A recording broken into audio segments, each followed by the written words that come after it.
So let us start by taking 3 deep breaths, and during the exhalation, allow your whole body to relax.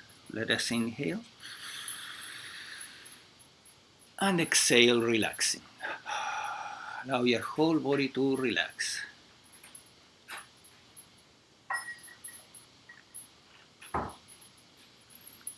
And let's inhale again. And exhale, relaxing.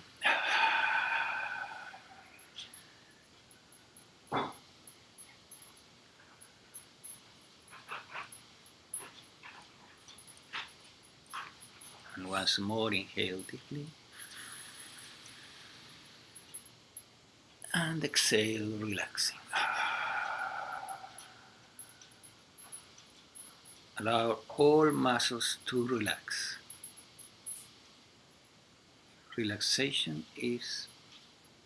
Muscle relaxation is extremely variable for meditation.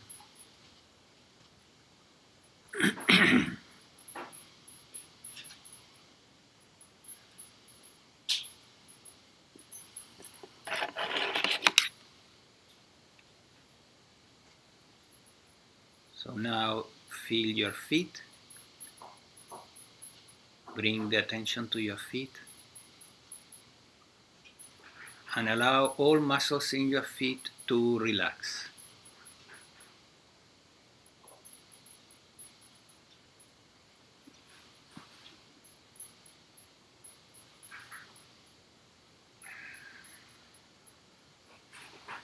Feel now your calves. And same thing, allow your calves to let go and relax.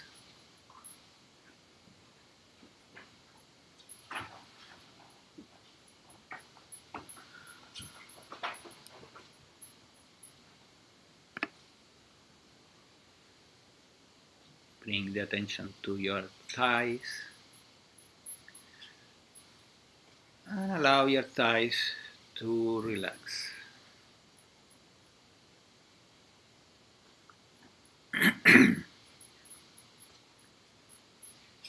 Relax now your buttocks and abdomen.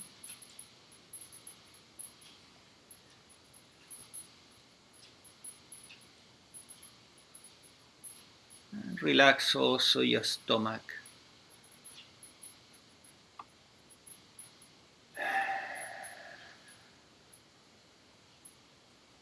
And relax your chest.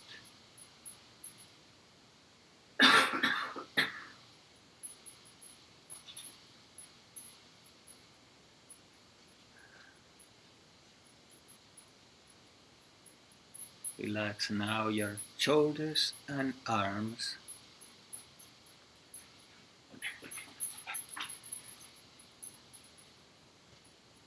And hands.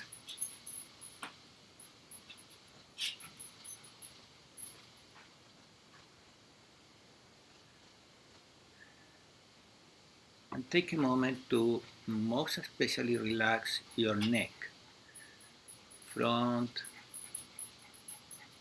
back, and both sides.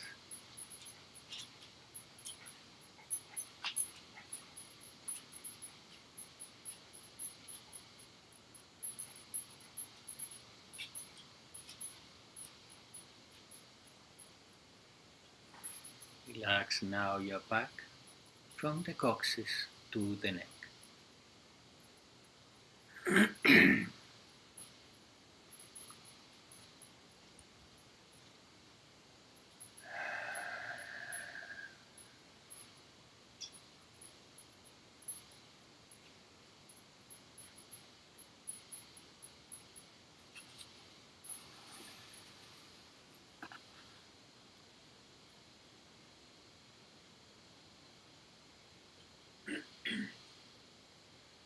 Now relax your face. Start with the jaw, mouth,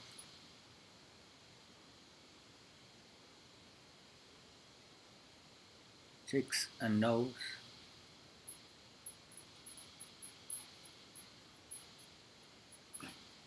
Relax the eyes and eyelids.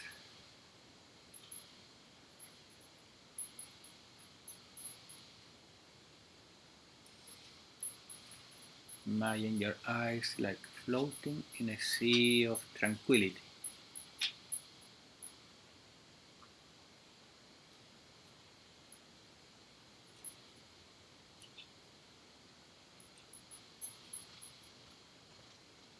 And relax now your eyebrows and forehead so that your whole face is completely and deeply relaxed.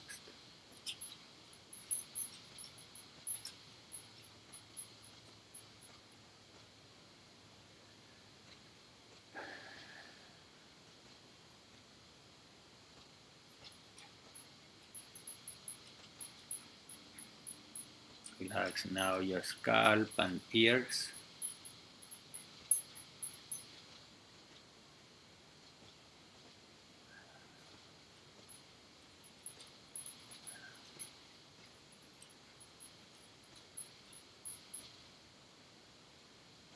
And gently scan all your body.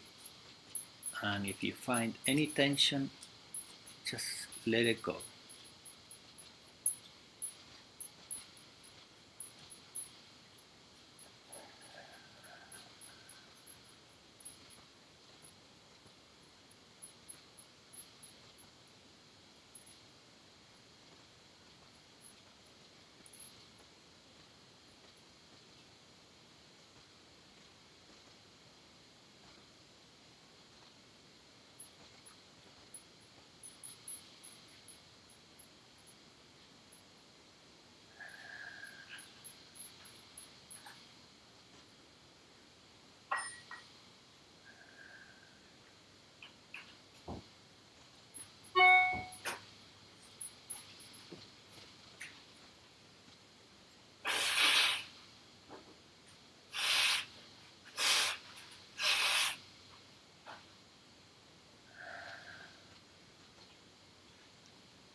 Now gently notice the different sounds and noises in the environment, allowing everything to be as it is.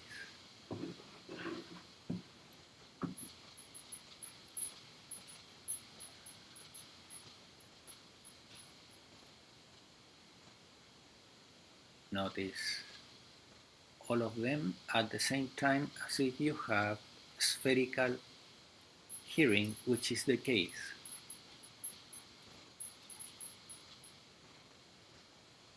But it is like opening your attention in all directions at once.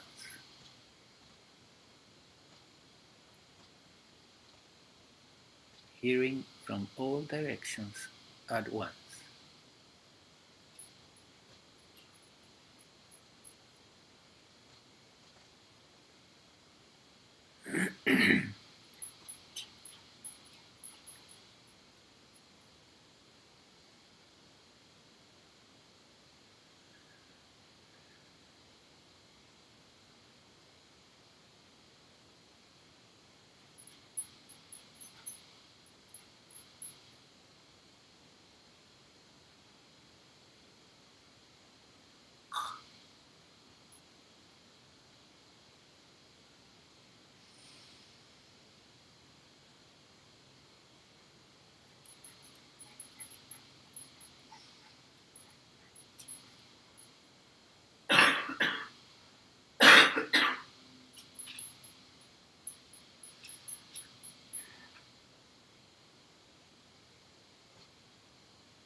So you are now aware of all sounds, all noises from all directions.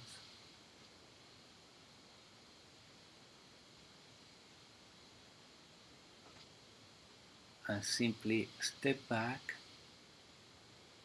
one tiny step from being aware of the noises and sounds to be awareness itself.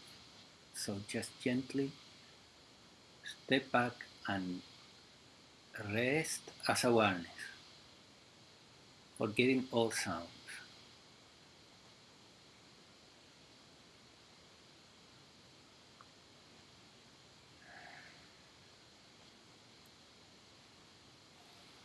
And just rest as awareness.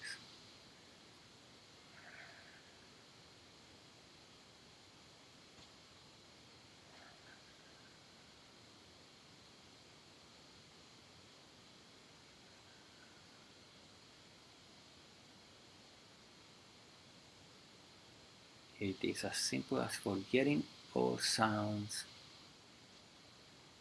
and rest now as awareness.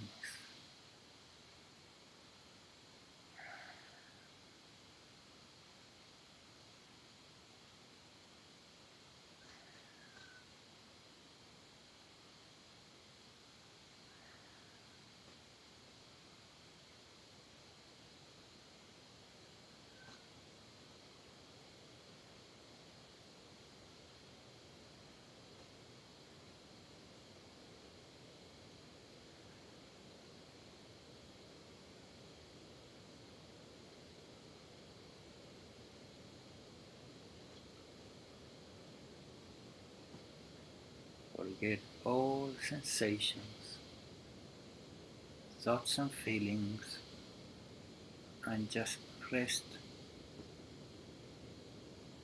as your true nature, which is awareness of consciousness.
Now you can gently open your eyes and see if you can maintain a little bit of the interiorization of awareness into itself or source,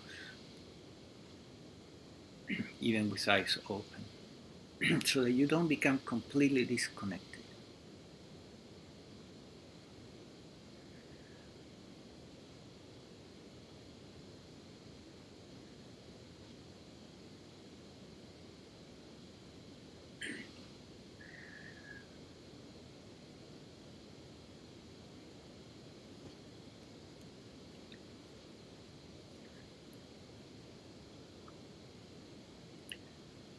And this form of meditation leads us immediately into the subject for today, which is what we do with the organism and its programs. Do we control it? Do we let it be? When control stops? When it starts? In non-duality, quite often we are encouraged to let go and do not control. Right? So it's quite a paradoxical thing, in fact, because on one hand, we know that what is optimized. What does it mean that is optimized? It means that what is the perfect situation that helps the most each and all of the organisms, the mind-body organisms in the universe to evolve, to grow. So the idea of interfering is, on the other hand, coming away from the optimum. From a spiritual perspective, you may remember when you were into the spiritual path, right? You were dividing between positive and negative, and then we all need to move to the positive, right? But on the other hand, you may have, in fact, noticed that what seems to be negative eventually was turning into the most valuable experiences. So we were avoiding the negative, but at the same time, we were seeing that the time that we grew the most was when we were going through something difficult, that the mind was considering negative, but in reality it was a challenge for us to overcome and to grow in the process. So this division between positive and negative is artificial, meaning that is a division that is created by the mind. But what seems negative many times is the best. We have seen that so many times in our own experience, right? So, at least here there is kind of the conclusion through the years that the equation between negative and positive is optimized by the cosmic intelligence for the sake of progress, for the so-called souls or mind-body organisms with their subtle bodies.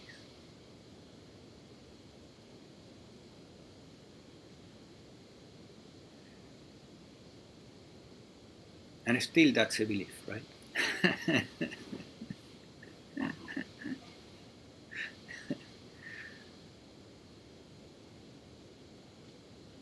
So the mind-body organism is far from perfect because it is an organism that is part of duality, and therefore it has imperfections. In the physical it's totally evident, and in the mental too. No escapes. So, but it's progressing, right? We notice that there is a progress. It can be very slow, unfortunately, but it progresses. So this progress seems at least to have some significance and to be something to encourage. Why? Because if the mind-body organism doesn't progress, what happens is that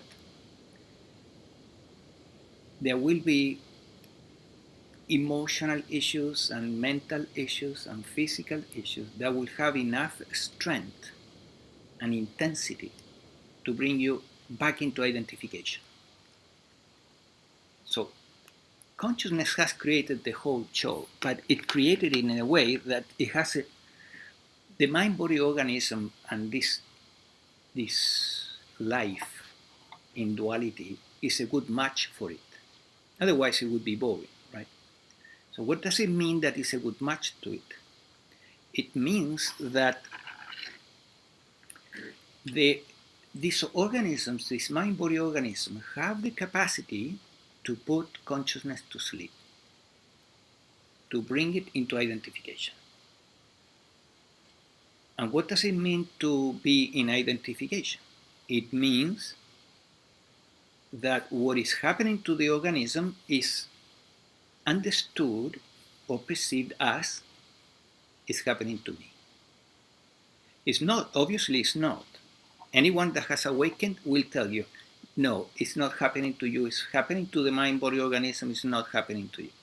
But even after awakening, you know, and you experience moments of identification where the mind-body organism, again, it identifies you with its intense emotions or its intense sensations or an intense, painful, negative thought. So correcting these problems in the mind-body organism allows for more comfortable disidentification from it.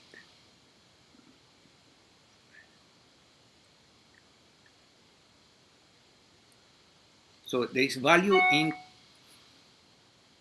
helping the organism to move towards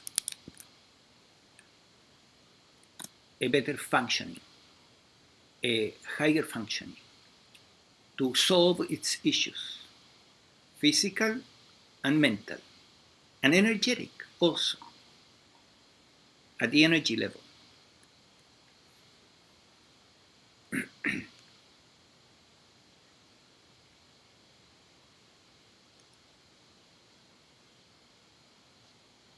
And obviously that requires a certain restraint. It's not your restraint, but you need to restrain the mind-body organism a little bit. Now, we will, when I use that terminology, obviously, immediately you see the duality of the sentence.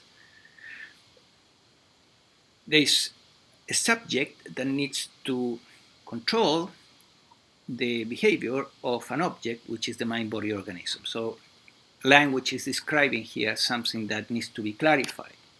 What is the subject and what is the object, right? So the object is the mind-body organism. That's pretty simple, not that complex. But who is restraining it? And that leads to a great paradox in non-duality, because without going into the whole issue of full non-duality, just oneness, just to the fact that in the first step of realization, we realize that we are consciousness. And consciousness is non-dual, right? From that realization, you can say, well, the I, the me, that was supposed to be here, I think somebody's knocking on the door, but maybe not. So the mind-body organism needs, like I said, it needs to be restrained. But who is going to restrain it? Awakening brings you to the realization that, in fact, there is no I, no me. It was a whole story of language and words that created a fake me, not a real me, a conceptual I that was never there in the first place. It was just created by language. It's part of the mind-body organism in terms of thoughts and ideas about me and the corresponding feelings. So when that is realized, and that is what awakening is about, that the me was a story, which creates amazing changes, of course, then you can say, well, there is no one here. And if there is no one here, which is a pointer that we hear quite often, right? If there is no one here, then who is going to restrain the mind-body organism? And on the other hand, this has been, I would say, used as an excuse by quite renowned teachers to do things that are less than ideal, right? That seem to be very unconscious, in fact, and say, so sorry, there's total unconcern here for what happened, but in reality, there's no one here to be concerned about it, right? That makes sense to me. Sorry? That makes sense to me. That makes sense to you? Absolutely. There's no one here. Right, there's no one here. So it is to be concerned about the mind-body organism. It Right. isn't real. Right, okay. See, but still, if the mind-body organism, because what Diane is saying, it doesn't make sense to me. It makes sense to me, Diane is saying, because there's no one here, so who is going to be concerned about the mind-body organism? Right. And the problem remains that if the mind-body organism does stupid things, it will have enough, those stupid things can bring enough problems and emotional upheavals to bring you back into identification. Do you see that? So that is the problem. If we were completely above everything, so that after, I don't know, some type of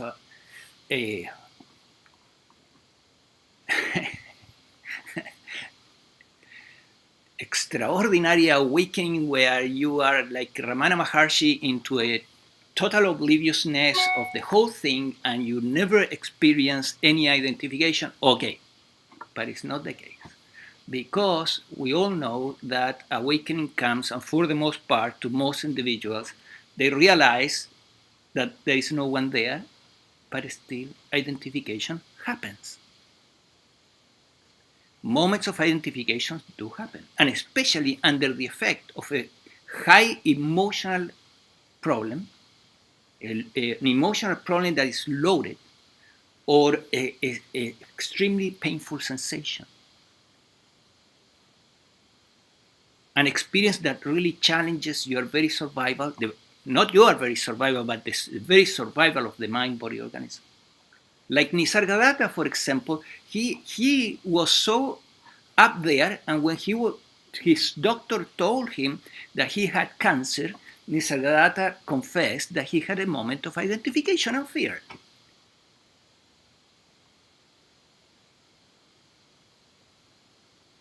And when Christ is in the Mount of Olives, he says, "Father, take this cup away from my lips, if it's possible."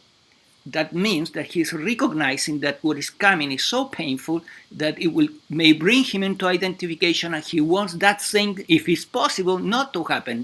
But his wish was not granted, right?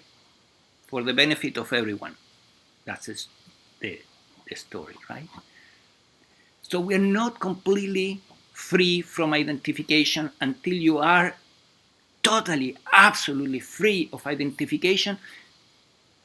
I would highly recommend that you keep an eye on what this organism, this mind-body organism, is doing. Now, who is going to keep an eye?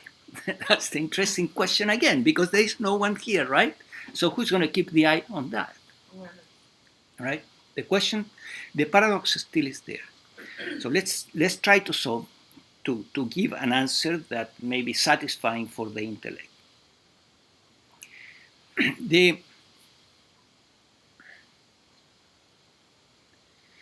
There seems to be something that could be called,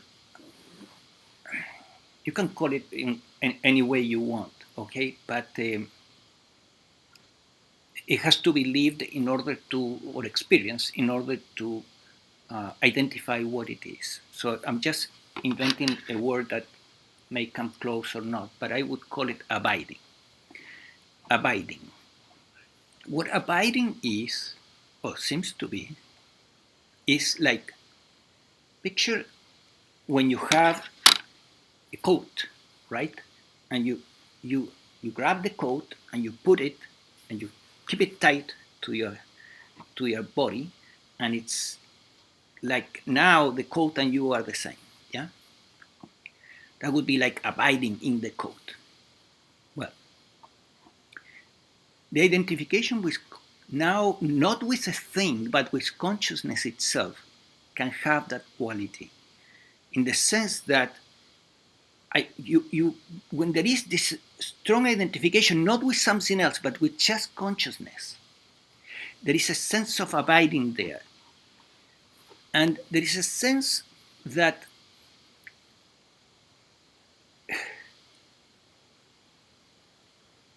consciousness, in a way, because it has no limitations, is also personal. And I'm not saying that it's your persona, not the persona that you invented, right? That we invented when we were 3 years old, or our parents invented for us. But consciousness is very much alive and capable of, by itself, controlling this mind-body organism and not allowing it to do whatever it wants. So we could say that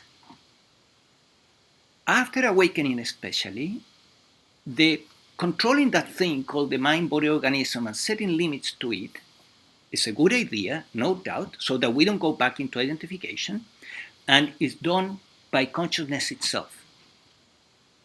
Nobody's doing it. But you as consciousness, you're doing it. So you set limits to the organism. The organism is highly programmed. It's like a supercomputer, it's highly programmed, and the programs are less than ideal. There are programs there that are problematic.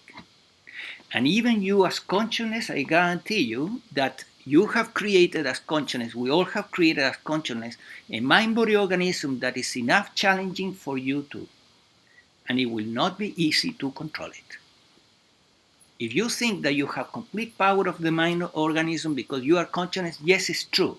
But in an ultimate analysis, the match is very tight.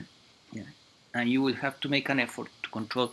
It is true that from the identity as consciousness, or the identification with consciousness itself in that abiding, there is much more power to control the mind-body organism than from the false me that never existed, of course. But still that work needs to be done.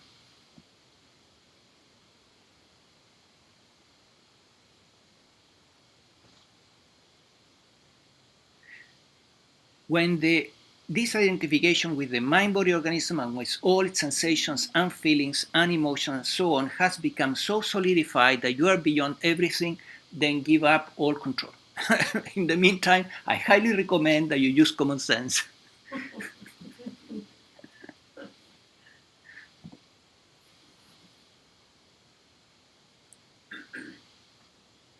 I have seen people that wake up, and they have serious problems in the mind-body organism. Alcohol problems, sexual problems,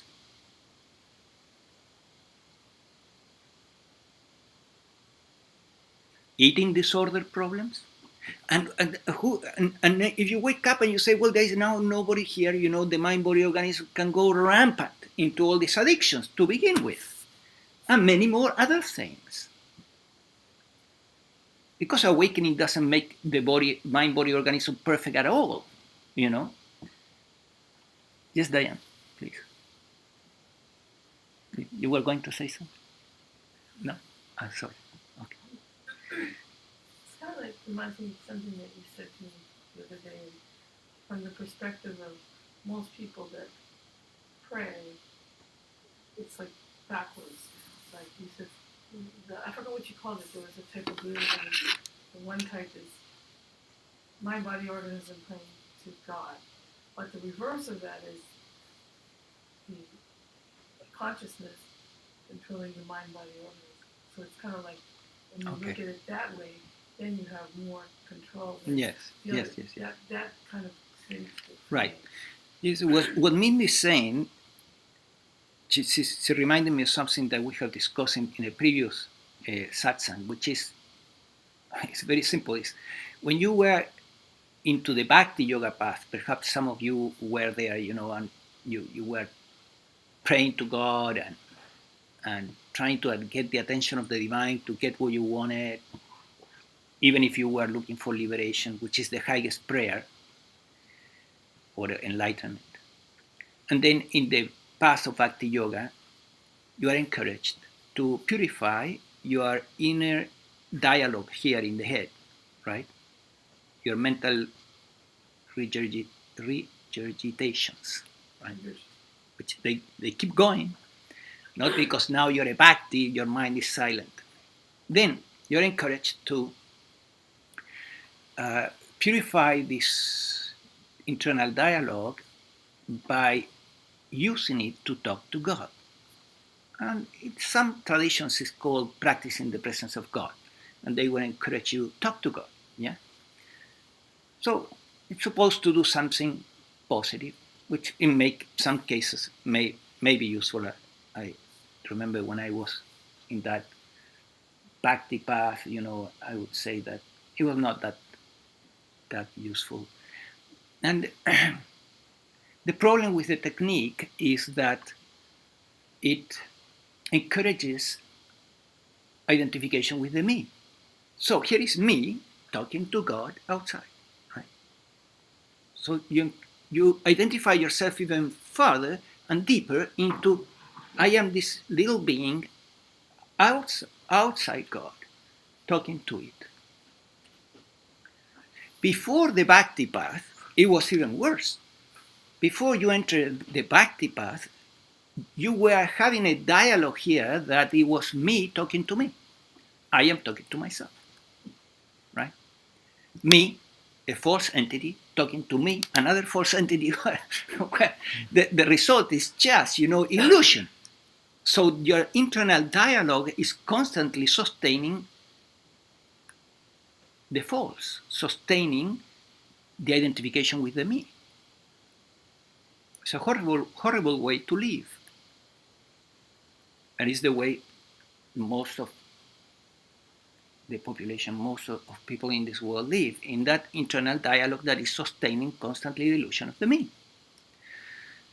So as I said, then we move, supposedly one step further and we talk to God, but still we're encouraging identification. So eventually, if you're lucky and you come to a path like Advaita or Non-Duality, then something quite different begins to happen, and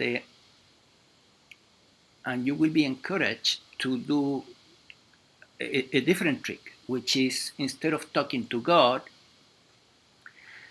to wake up, realize that there is no me, that it is a story, that there is no little self inside, there is no other being inside except awareness. Awareness is not a separate being, it's just, the divine looking through all the mind-body organisms of the universe is undifferentiated. So once that is understood properly and is realized, is seen inside through keen observation, then what happens is that this dialogue between me and me doesn't make sense, right?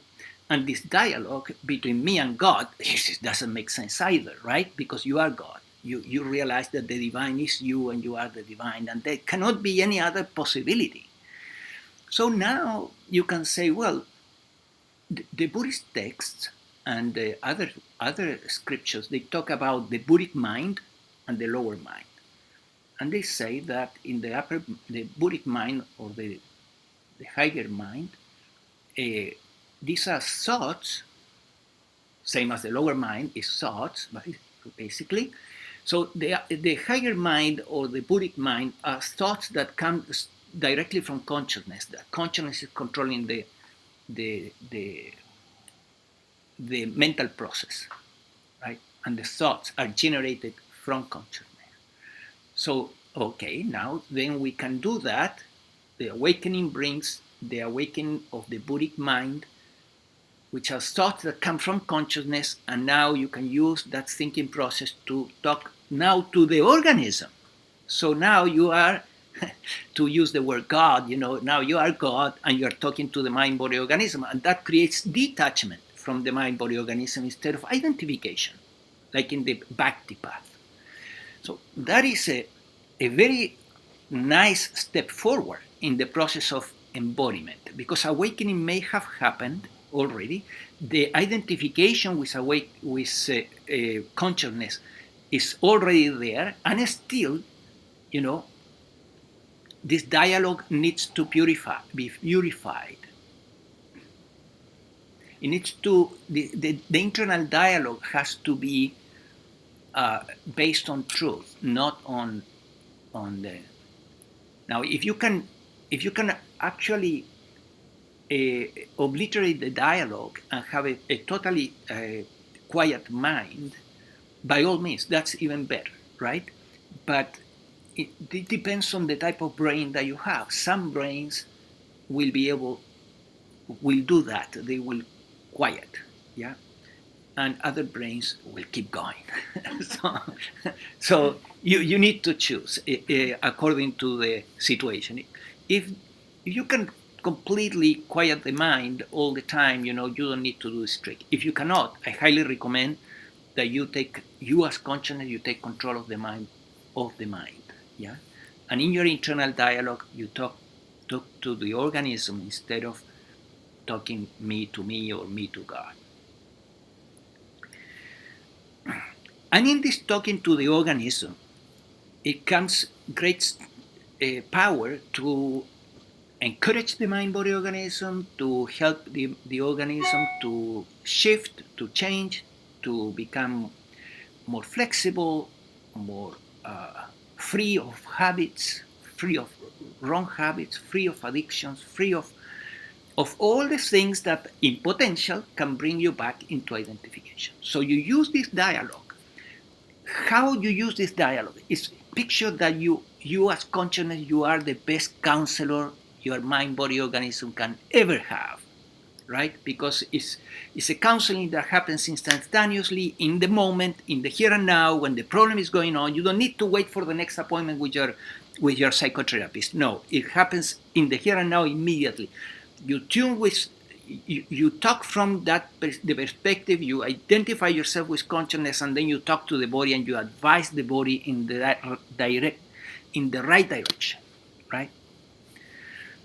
So it's a counseling that is of immense value, and anyone that has done counseling in their life will feel very comfortable with this approach. So those online, I encourage you to ask questions using the chat room, and same here.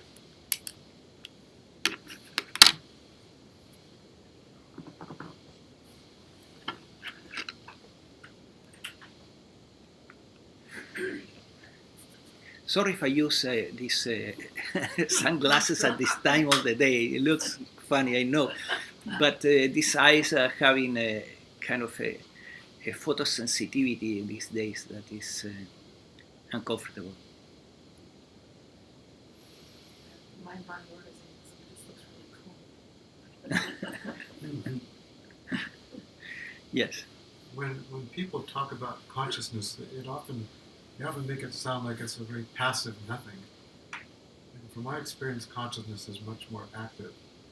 It has like a harmonizing effect on things, a healing effect, and it's intelligent. And the more aware I am, the more an intelligent, effective behavior happens automatically. Yes. The less conscious I am, the less aware, the more the behavior is off. Right. So it's not like when you become nobody that who's to control it. Right. It's like when you become nobody, basically consciousness is in control, and it's going to naturally influence behavior to be more appropriate. Yes, it will. Except when identification comes in. It will. So Roy is saying, for those online, if you couldn't hear him, that in his experience, consciousness is not a passive non-existence or emptiness or something like that. It's very real, it's very active, it's very dynamic, and it's capable of influencing behavior and of course influencing thoughts, as we were mentioning a moment ago. So I absolutely agree with that. Consciousness is life itself, and all the acting, doing, happening is happening because of consciousness. Consciousness is doing everything because there is no other being there. Yeah. So this idea that we wake up into the nothingness and then there is nothing inside, it's it's another belief. It becomes another belief that interferes. It's not so. Yes. So this method that you talked about, that's been very helpful lately to me. But sometimes I can't. How do you know when consciousness is directing the mind, body, organism, or if that's some other voice? That's, how can you tell if that's the intellect saying, okay?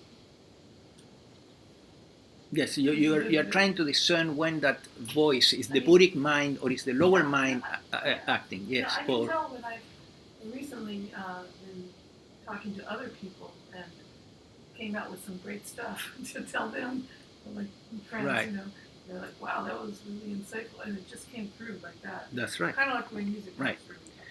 Yeah. But when it comes to the personal mind-body organism, When it comes to your personal problems, yeah, my personal. not your personal No, problem, but the the problems personal of the problems mind-body of this organism. Yes.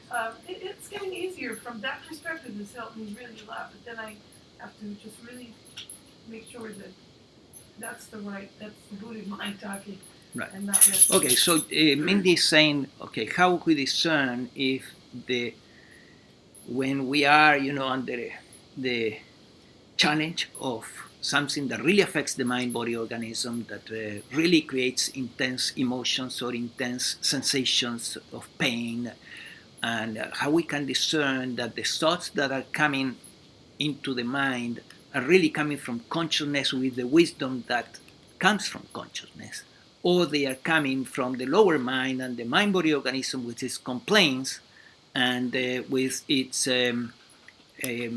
issues.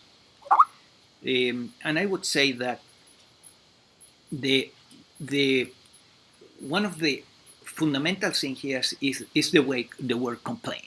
Yeah, if there is resistance or complaint, which is very close, if the thoughts are reflecting resistance and complaint, it means that they are coming from the lower mind. Yeah, and if the thoughts are coming with words of acceptance and wisdom, or even if there is an encouragement to do a good fight, or to take a position that is strong but is coming from a center of wisdom, you will recognize that. You will learn to differentiate these things, and it's not that difficult to discern these two minds, right? These two type of thoughts, because it's no more than that. So here is just a second. Let me give a little bit of time to those online. It says, to clarify terms, this is Lance. To clarify terms is only one self in your email, consciousness, as you are using the term now, pure consciousness, pure awareness. Okay.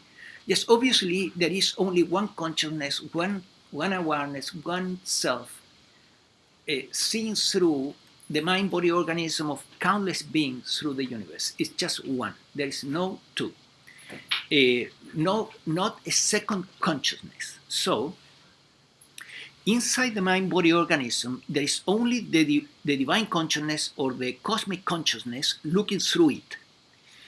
And when we say there is no one here, you can in fact shift that thought into there is no one else here.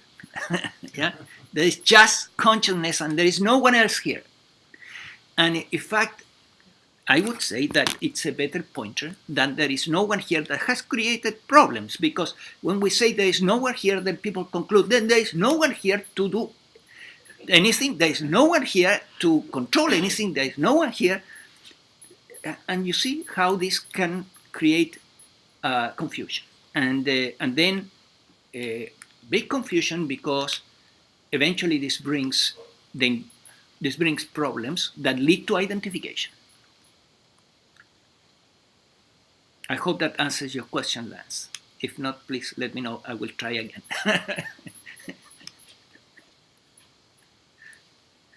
And by the way, his question raises a different issue also. That is, the word self. We could. I equated it a moment ago to the self as the formless. But there is another way to call the self, to equate the word self, which is not the formless necessarily, but the allness. The formless is consciousness seen through the countless forms or countless mind-body organisms through the universe, including plants, animals, and human beings, and reptilians. And the mantis and so on. Okay, whatever, the cosmic consciousness looking through all of them. We can say the self is that, or we could say that the whole universe, and this is called the allness, right, instead of the emptiness or the consciousness. So the allness is when we say the self is the allness, we're saying that the whole universe, including what sees through it, what sees or perceives through all the mind-body organism, including awareness, the whole thing is one thing. Yeah, there's no separation, and the only way that we can create this separation between formless and form, and the multiple separations that we apparently see in the universe, the only way that we can create this separation is through language. So if we remove language out of the picture, then we are left with one huge organism called the universe that is unfolding automatically all by itself, and there's nobody there, right? No separate body there. From that perspective, it's very difficult, from that ultimate perspective of the allness, is very difficult to even conceive this whole subject that we have been discussing today. Yeah, so I have not used that realization in order to talk about this. I have used the realization of the formless. Now you could say non-duality is, the allness. Non-duality is just, full non-duality. I don't want anything else. I don't want to compromise and blah, blah, blah.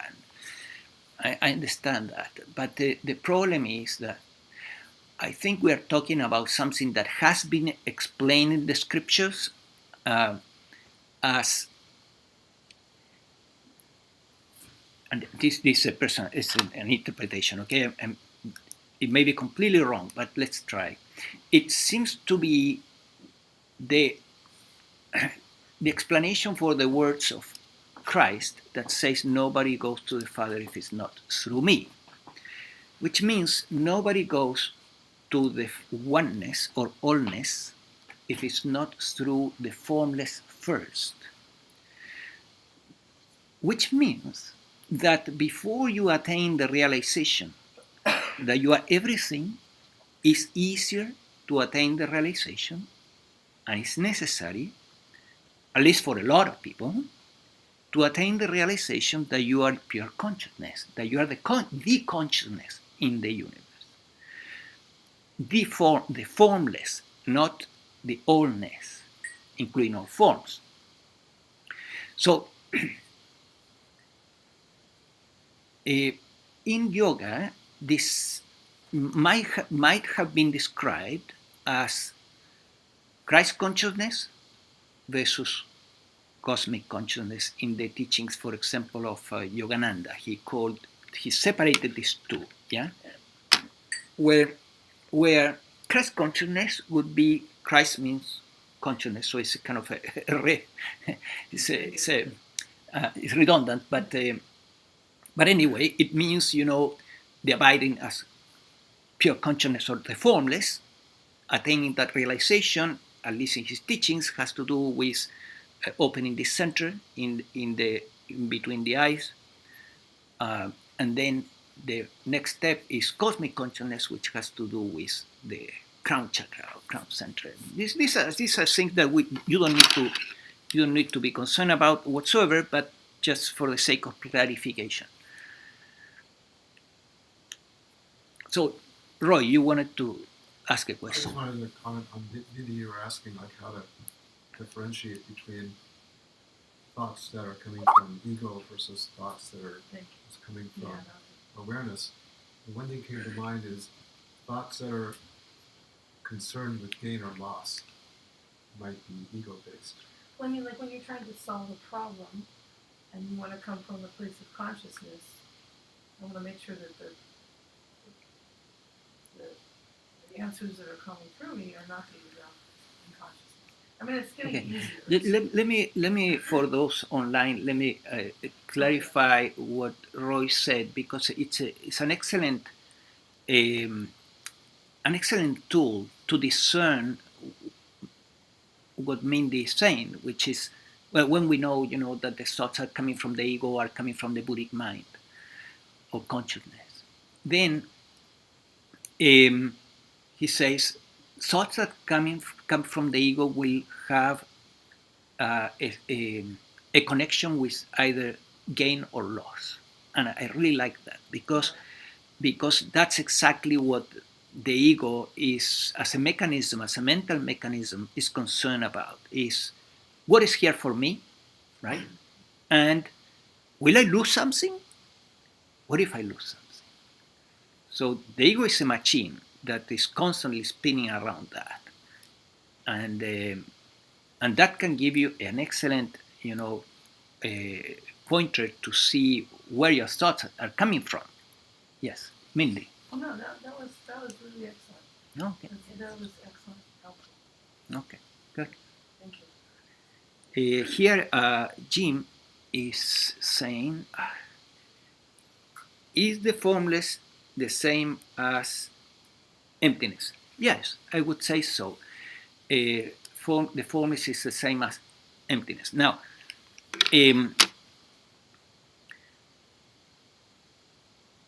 emptiness is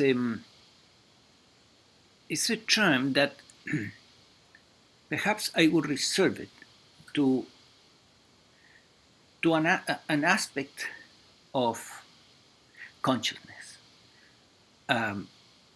See, consciousness is, as Roy was explaining, is dynamic, is flowing. Yeah, is this perceiving as a verb? Notice that it's a verb. Perceiving is a verb. This perceiving of all the inputs that are coming, are being noticed or perceived by consciousness. This perceiving, I would say that in that regard, consciousness is a verb more than a noun. Now, there seems to be a state where consciousness withdraw itself, or awareness withdraw itself, in deep meditation into itself, like the exercise we were doing a moment ago during the meditation, and as it withdraws into itself, it comes to a point where we could say that awareness has disappeared. But it's not that it has really disappeared. It has become totally interiorized. Yeah. So we could say with more precision that attention has disappeared, in the sense that nothing is being given attention whatsoever. And then, as a result of that enormous interiorization of consciousness, then there is this realization that is called the nothingness, because in that there is nothing, nothingness, the void, the emptiness. Another name that perhaps is even more productive and beneficial would be, instead of nothingness, beingness. Because the only thing that is not gone at that moment is beingness. Oh, beingness. Beingness. Yes. Beingness. That is not gone. Attention is gone. The objects of perception are gone. The sensory inputs are gone. Everything is gone, but beingness is there. So beingness is the best name, probably better than nothingness or void, to describe that state. And it has been called, if I remember, something like Sankhaya or Sahaya Samadhi. Sahaja. Sahaya Samadhi, right. But again, is we are talking about the same, the formless, but the formless flowing out or flowing in, yeah, inwards, and staying inwards. That would be what people call nirvikalpa samadhi. So Roy is saying that people call this nirvikalpa samadhi. Why Yeah, not? I think that these are a little bit of, there's quite a few definitions there, like, because, for example, in the teachings of Yogananda, which were the teaching that I learned some of the things, nirvikalpa samadhi was reserved, in fact, not for Sahaya Samadhi, which is the total interiorization in deep meditation, but the total identification with the divine in the activity, in the middle of activity, meaning Samadhi in the activity. Yeah, Oh, that's not typical yogic. yeah, it's atypical, yes. The usual yogic literature says nirvikalpa samadhi is when you're withdrawn from all objects into pure Yeah, formless consciousness, and Right. sahaja is open-eyes samadhi, where you're in samadhi and functioning in the world. right.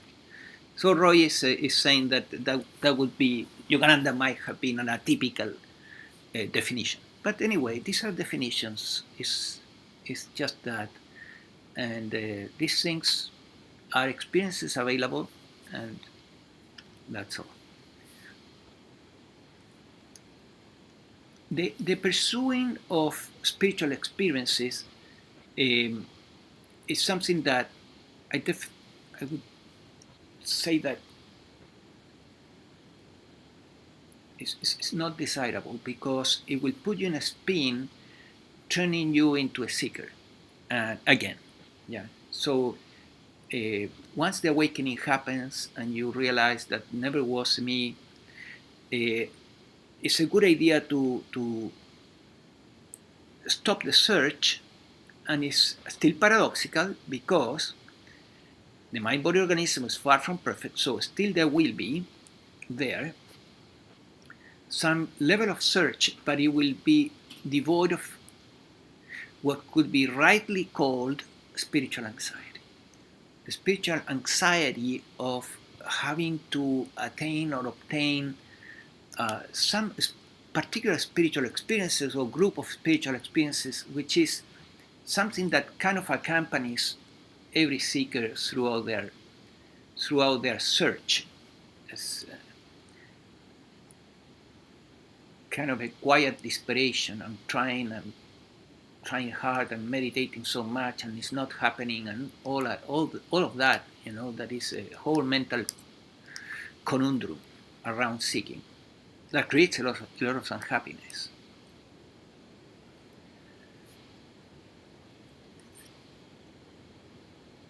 So a spiritual experience like that, yeah, you can summon them, create the intention. It would be nice to have them, and perhaps meditate and see if they come to you, but in a relaxed way, without any straining or discipline to, I have to attain this. This is my salvation, my salvation. I have to be saved. Then it becomes seeking. Then you become a seeker, and with great identification with that position. So any other question online or in person?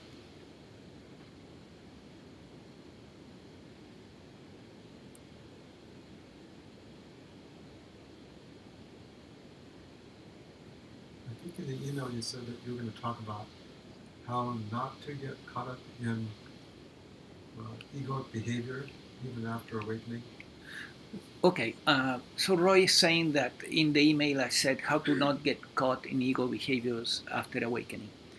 Yeah, I don't remember exactly that wording, but possibly something similar. And the answer to that is, again, is very simple. It has been kind of addressed. Is you you identify yourself with consciousness, and from this consciousness you you take hold of the mind uh, by activating the intuitive thoughts, so to speak, using the mind, you as consciousness, or not interfering with that.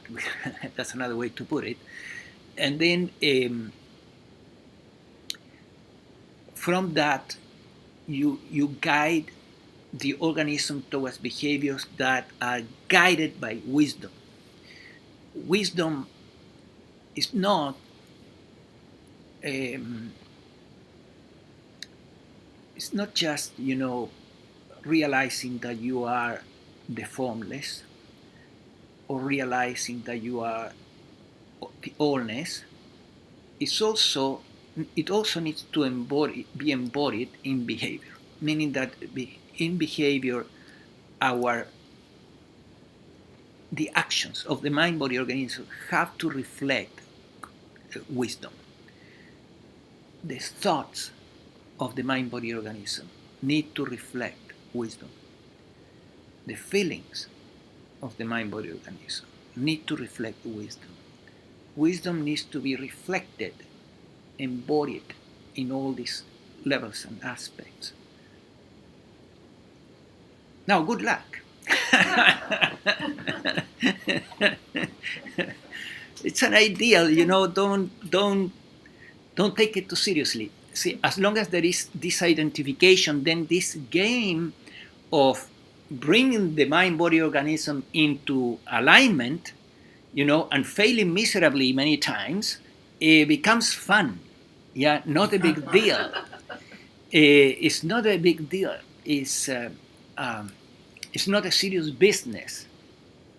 But yeah, I would take a moment to use the word me and my and I to explain this. But I coming here, there was this was coming a little bit late, and on top of it there was a great jam to enter the freeway, and the the lights are poorly coordinated, so that the cars in front of me having a were not crossing that intersection twice with green light, meaning that the car on top, he didn't have the assertiveness to just go and get it, and cross the intersection at the risk of perhaps blocking the cars from the other side. And it was looking really bad. The whole thing was stuck. So I signaled to the right, and finally I was able to do this, to move to the right. And then I went through a whole block, and I had to turn left, and I didn't have the access to the left. The arrows were not allowing me to turn left. So basically, I turned left illegally. And this led into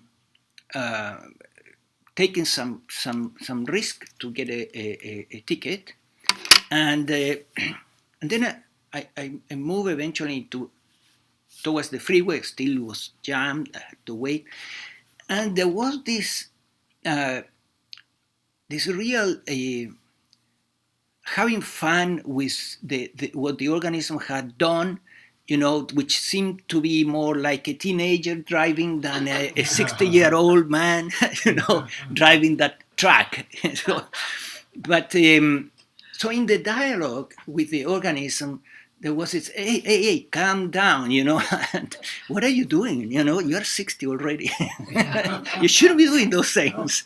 And there was so much laughing about it, So this identification is more important than correcting the mind-body organism and then making it perfect, because it will never be perfect. So this process of disciplining the organism and setting limits to it has to be done with fun and enjoyment. And forget it, it's never going to be perfect. Yes? One of the ways I cultivate wisdom is by thinking how my behavior will benefit the greater good. Yes. Of course. So Roy is saying a good way to discern also about behavior is whether his behavior is going to benefit, is going to be for the highest good, right? Yes, and obviously violating traffic laws is not for the highest good. But it could be, says Diane says it could be, right? Well, it was definitely good for this organism.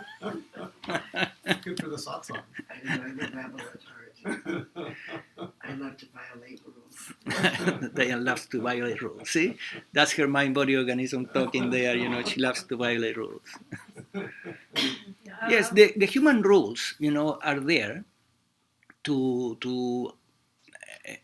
be violated. No, the human rules are there, and they have some value. Many of them have value. Many of these rules, especially in the traffic, you know, they have great value. But on the other hand, let's face it, they are human laws, and they're far from perfect also. So sometimes, you know, you will make small traffic violations that are totally harmless. Yes. You know, in Buddhism, I know that there's different, like the 4 somethings and then the 8 something, and I forgot what they're called, because I get this little email sometimes from this Buddhist.com, and it has interesting things and the precepts of, you know, follow this, but it kind of relates to the right behavior. And so I guess if you wanted to know what the right behavior is, some of those things are interesting to read. They're not rules per se, like in organized religion. They're not right. Well, today, you know, I had an email from an old client that she had a clear awakening years ago. She signed for the awakening protocol. She had been in the yoga path for 20 years or more, was a teacher, a trainer, and very, very good in her specialty, a high difficult aspect or methodology of the hatha yogas. And then she signed for this, you know, awakening protocol that perhaps she didn't have much expectations. She just was curious and had the money to pay it. And so we had the awakening protocol, and in those 3 hours, she had a clear awakening. And then I would say that through the years, she has maintained her awakening to some degree, but at the same time, the mind-body organism had to deal with quite a few things, that were significant. So in this process, she tells me in her email that she has been going again into the, I think, sutras, or the 8 steps of Patanjali that start with Yama Niyama. And then she has been looking into Yama Niyama. And when she read the email that you received, then she was reminded of, and she noticed that she was dealing with behavior, looking at this Yama Niyama recommendations, right? So, as Mindy is saying, in Buddhism, you know, there are so many recommendations about Yama Niyama, or do's and don'ts. Same in Hinduism, same in the yogis, same the Christian traditions with the 10 Commandments and all these recommendations. And they are no more than that. They are just recommendations, because every situation in life can be extremely complex, and then it needs to be discerned from the Buddhic mind. It needs to be discerned from intuition, and it cannot be discerned just by following a rule. And the sad part of the rule, the good part of the rules, obviously, is that it helps the aspirant in the beginnings of the path, yeah, and hopefully they will let it go. The problem is that many times they don't let go of that soon enough, and then they become fanatics about the do's and don'ts, and their 10 commandments or their yama niyama or whatever.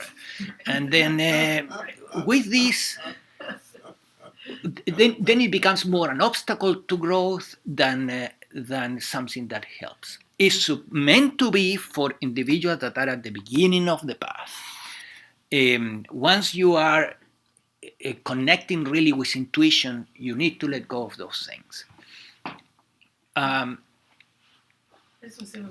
So I hope that answers your question, Mindy. I was just making a comment. I think that the main thing that helps the most is to be compassionate with yourself and with others. Compassionate with yourself?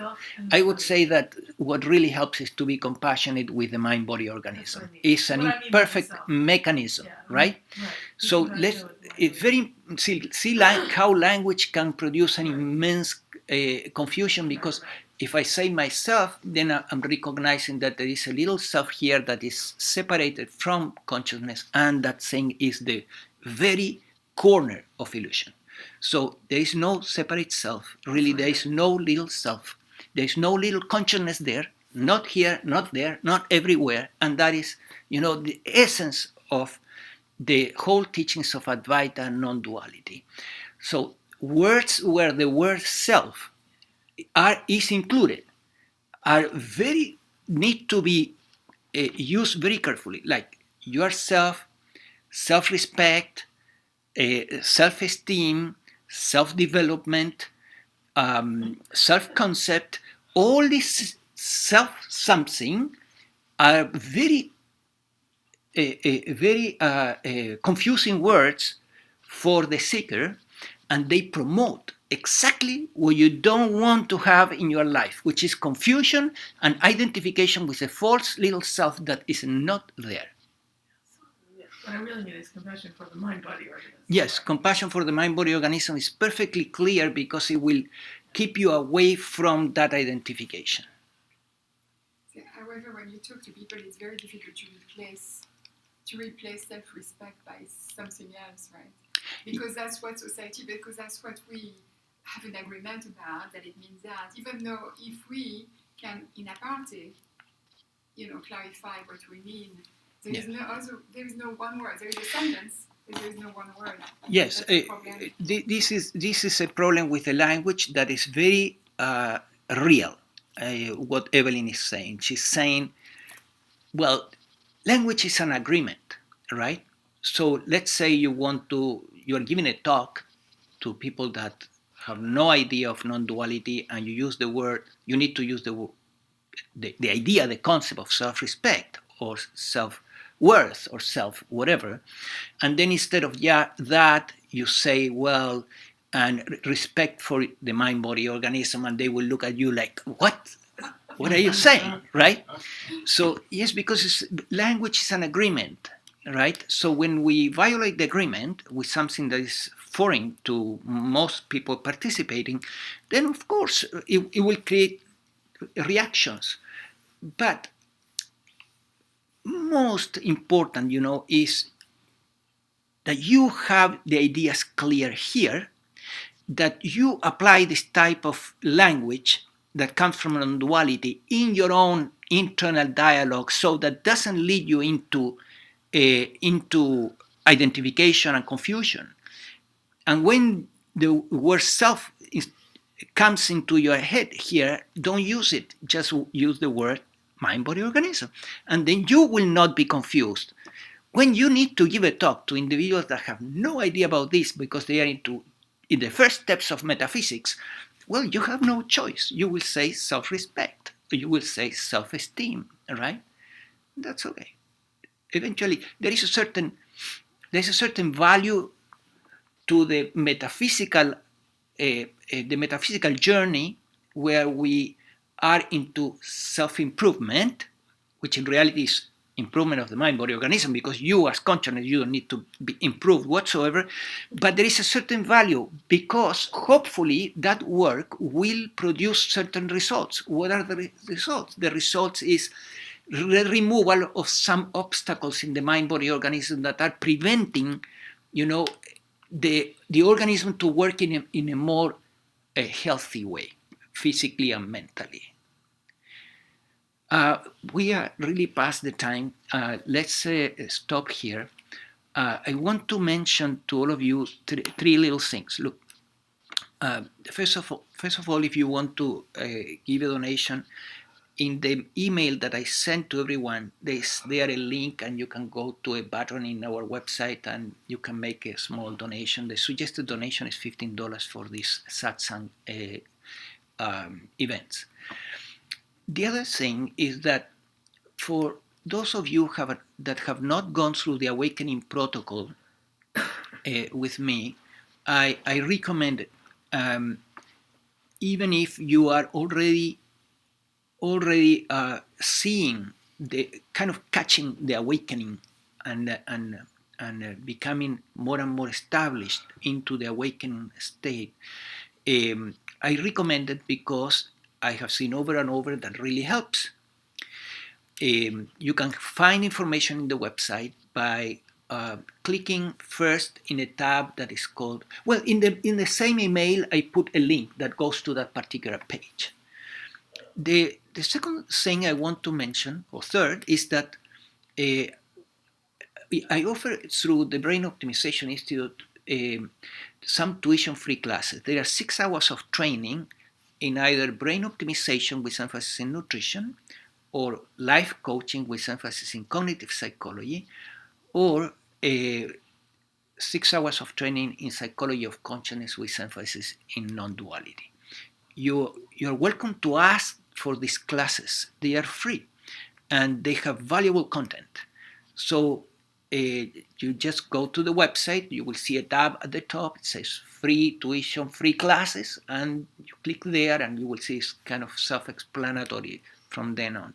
Are they videos or videos? There are 3 hours video each one of the classes, and there are 2 classes for each one of the courses.